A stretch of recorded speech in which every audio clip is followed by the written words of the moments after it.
Next একটা হলো পিটস India act of 1784। একজন অফিসারের নামের উপরে ছিল পিটস, উনি বানিয়েছিলেন, তো তার জন্য এটা পিটস ইন্ডিয়া অ্যাক্ট অফ 1784। এটা কত বছর পরে আসলো? আগের একটা ছিল 1773, প্রায় 10 বছর পরে 1784, মানে 11 বছর পরে এই অ্যাক্টটা আবার তৈরি হলো within a gap of 10 years.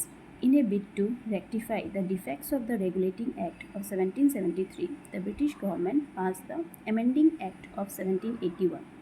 1773 যে একটা পাস করেছিল ওইখানে কতগুলো ডিফেক্ট বের হয়েছিল অ্যাডমিনিস্ট্রেশন করার সময়, তো তারটা ওইগুলোকে রেকটিফাই করার জন্য আমরা দেখি যে গভর্নমেন্টের যেগুলো নিয়ম কানুন আইন থাকে ওগুলোকে ঠিক করার জন্য বারবার রিপিল হয়ে থাকে। তো সেম ওইভাবে ব্রিটিশ পার্লামেন্টও একটা অ্যামেন্ডিং অ্যাক্ট, অ্যামেন্ডমেন্ট মানে ওই আইনের মধ্যে আবার সুধার করা, তো অ্যামেন্ডিং অ্যাক্ট অফ 1781 ওইটা বেরিয়েছিল, also known as the act of settlement, মানে আগের প্রবলেমগুলো সেটেল করার জন্য এটাকে বানানো হয়েছিল। The next important act was the পিটস India act of 1784। তো তারপর 1781-এর অ্যাক্টের পরে 1784, তো আমাদের 1781-এর অ্যাক্টটা লাগছে না, ওইটার থেকে বেশি ইম্পর্টেন্ট ছিল 1784, যেটার ফিচার্স আমরা পড়ব। It distinguished between the commercial and political functions of the company. তো এই অ্যাক্টের দ্বারা কী কী কমার্শিয়াল ফাংশন হবে, কী কী ট্রেডিং ফাংশনস ওইসব হবে ইস্ট ইন্ডিয়া কোম্পানির, আর কী পলিটিক্যাল ফাংশনস হবে ওইগুলোর মধ্যে ওরা ডিস্টিংগুইশ করে দিয়েছিল। আগে এই ডিস্টিংশনটা ছিল না, কোম্পানি সব কিছু দেখছিল, কিন্তু তারপরে ওদেরকে স্পেশালভাবে কমার্শিয়াল ফাংশনস আর পলিটিক্যাল ফাংশনস যেটা ওদের দেখতে হবে ওইগুলো বলে দেওয়া হয়েছিল। It allowed the court of directors to manage the commercial affairs. তো কোর্ট অফ ডাইরেক্টরস যেটা আগে তৈরি হয়েছিল 1773-তে, যারা রিপোর্ট করে জানাতো ব্রিটিশ গভর্নমেন্টকে সবগুলা বিষয়ে, রেভিনিউর বিষয়ে, পলিটিক্যাল অ্যাফেয়ার্সের বিষয়ে, তো ওদেরকে শুধু দায়িত্ব দেওয়া হলো যে ওরা কমার্শিয়াল অ্যাফেয়ার্সগুলো দেখবে, but created a new body called board of control to manage the political affairs.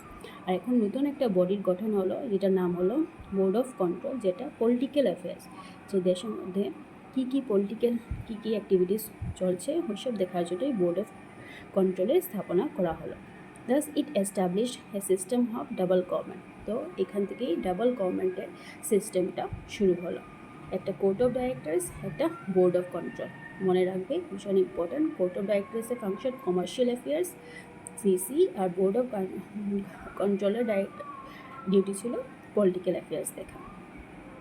It empowered the Board of Control to supervise and direct the operations of the civil and military government or revenue of the British possessions in India.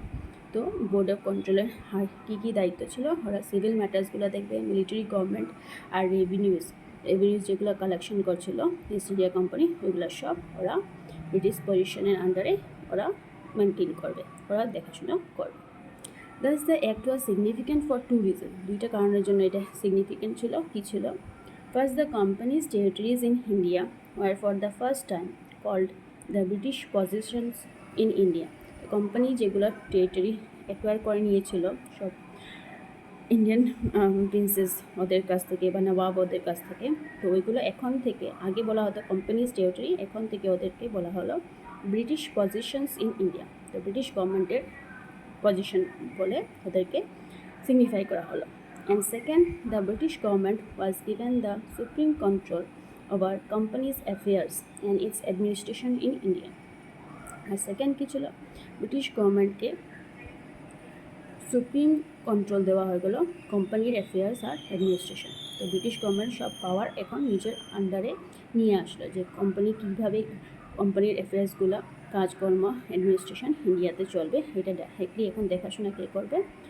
British government কীভাবে একটা court of ডাইরেক্টরসের দিয়ে আর একটা board of control, যারা সব কিছুই report করতে হবে British গভর্নমেন্টকে। তো এইটা পিটস অ্যাক্ট অফ 1784-এর মধ্যে তুমি বেসিক্যালি দুইটা জিনিসই মনে রাখবে, একটা হলো যে কমার্শিয়াল আর পলিটিক্যাল ফাংশনসগুলো ডিস্টিংগুইশ করা হলো, আর সেকেন্ড কোর্ট অফ ডাইরেক্টরস বানানো হলো কমার্শিয়াল অ্যাফেয়ার্স, আর board of controls to political affairs দেখার জন্য। আর বোর্ড অফ কন্ট্রোল যে এটা কী কী দেখতো, মিলিটারি অ্যাফেয়ার্স, রেভিনিউস আর positions of the British in India. তো এই একটাও ভীষণ ইম্পর্টেন্ট, এটাও আমাদেরকে এক্সামের মধ্যে অনেক কোয়েশ্চেন এটা থেকে আসে।